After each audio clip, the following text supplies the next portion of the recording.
that was absolutely, it couldn't have been any more perfect. I just sat there and I thought, oh God, I'm going to make a fool of myself. But I had tears in my eyes. I'm sure you did too. Who's the gentleman that's in the wheelchair and his wife is here too? I can't remember their names. William? Yeah. He was downstairs when Hayden and I were leaving. And Hayden goes, hey William, we missed you upstairs. And he said, well, to tell you the truth, he said, I told a little fib because my wife wanted to go up to their church. And he said, I wanted to hear Steve's preaching. So I just saw her off to church, and I'm going to go upstairs. And he goes, well, he just got started. He goes, well, I'm on my way. But that's what I'm saying. And he said he could hear the flute. Much as it kills me to say it. Absolutely kills me. But, you know, and then it's the children. It's the children. Oh, yeah. I mean, it's not just him, and it's not just her. It's a package. When she was going around and shaking her hands, and you could see the smile.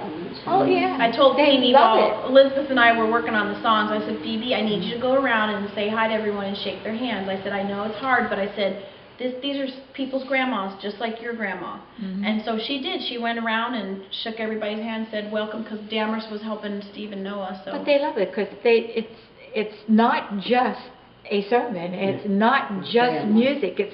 It's not just the singing. It's a whole package. You know, and it has made a difference. I mean, believe me, when I first was doing this, I thought, you gotta be kidding me. You just gotta be kidding me. There was in the beginning, the guy that used to come in the afternoon, they would do 3 services here. That's an overkill. I hate to say that about religion, but that's an overkill. It is. They had the Catholics first, then they had non-denominational, and then they had this guy come in the afternoon. But he had a tendency to do fire and brimstone. I mean, I hate to put it that way, but that's the only other way I can say it. It's just everything. Kind of nice man and all that, but you know, and there would be maybe 6, if for that particular one in the afternoon, about 6 people in here, if I was lucky, 4, 5, 6 people.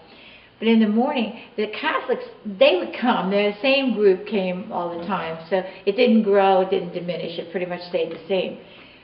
But the second one here, well, I don't have to tell you. You saw what it was when you started, and you see what it is now, and how the people keep coming back. I know. We keep attendance, and it was like 12, 16. In the beginning. In the beginning, 40. And then 36. Now 40, 36. Now if you get them, if they all come, and a lot of times they're sick or they can't get out of bed. We had like 3 regulars not here that I can remember. Right. That so I can think of. Normally this would have been 45 people. That's about right. I don't think that's an exaggeration. Counting all of us. 45. Once in a while there's 3 or 4 of them that are sick or they can't get out of bed or whatever, but it doesn't mean that they wouldn't be here if they could, you know? Well, Hazel wasn't. And that's when you can take. And how long has it been? How long have you been coming? 4 years? No. 3? 2.5. It'll be 3 this September. Yeah. Feels like longer. Because I've been here 3 times.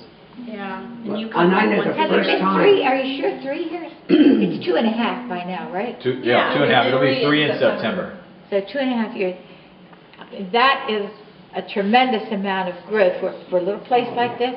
And you got to remember, people have passed on, and new people come, and yet they're able to get the new people to come in. I mean, so there's a lot to be said about what. And I told you, if the day comes when you decide to leave, I'm not even this.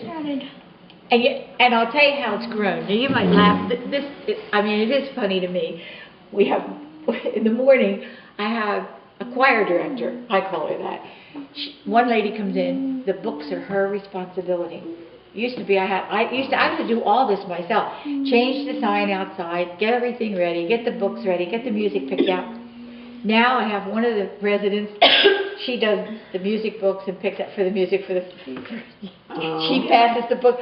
I don't even open the books anymore. She picks the song, marks it, passes it off.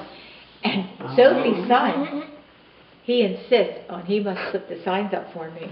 So I don't even put the signs up. He takes the old signs and puts it. It's like it. Everybody works together. Yeah, it's the way a church service should be. That everybody wants to be part of it. But I said it's spoiling me, right? Next thing you know, somebody's going to say, "I'll fix the hot chocolate," and I say, "Have at it." but they are there. It's what happens. It's a synergism, and it all began when they started coming. Really, so it's great.